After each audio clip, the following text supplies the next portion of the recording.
ஆயிரம் ஆண்டு கடந்தாலும் அழியாத மொழி. தீ மூட்டினால் எரிந்தது, ஆனால் தமிழன் எரியவில்லை.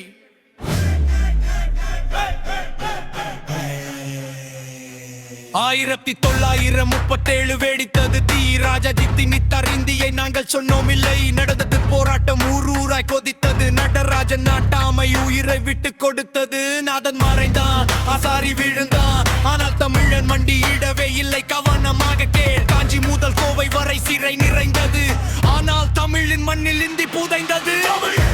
தாயிடம் பிறந்த மொழி, உயிரை விட்டாலும் விடும் இந்த மொழி. இந்தி வேண்டாம், திணிப்பு வேண்டாம், தமிழன் உயிரே தமிழ் என்றும் வாழும்.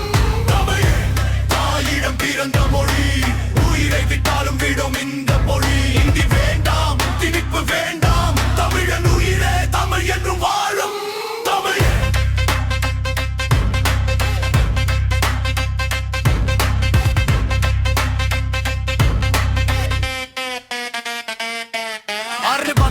மீண்டும் எழுந்தது புயல். நேரு போனார், ஆனால் திணிப்பு வந்தது வேகமாய். இந்திய ஆபிஷியல் ஆணை இறங்கியது. தமிழகம் முழுக்க தீப்பிழம்பு மூண்டது. வீரன் சங்கரி உடலை எரித்தான், முத்துவேல் விழுந்தான், குண்டுக்கு எரியானா. 80க்கும் மேல் உயிர்கள் தெருவில் சரிந்தன. ஆனால் தமிழின் கொடி ஒரு போதும் சரியவில்லை.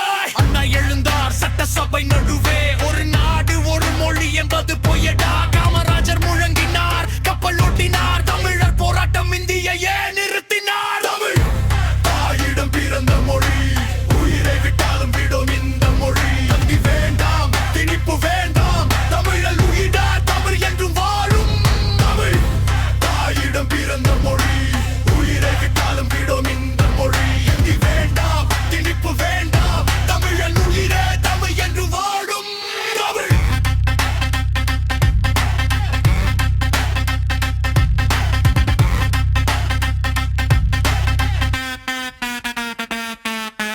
எழுபதில் 80ல் 90லும் மொழி உரிமை கேட்டு தெருவில் நின்றோம். கலைவர் குரல் கொடுத்தார், திருமா போராடினார். ஈழத்தமிழர் அழுகையில் இங்கும் கண் கலங்கினார். நேபி வந்தது 3 மொழி திட்டம். திணிப்பு வேண்டாம் என்று மீண்டும் எழுந்த கட்டம். சினையில் மீண்டும் தமிழகம் கொதித்தது. சமூக வலைதளம் ஒரே குரலில் முழங்கியது.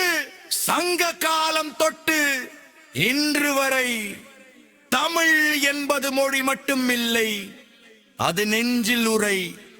திருவள்ளுவர் எழுதினார், இளங்கோ பாடினார், அவர்கள் குருதில் நாமும் பிறந்தோம். யாரும் திணிக்க முடியாது, யாரும் மாய்க்க முடியாது. அழி சூழ் உலகி தமிழ்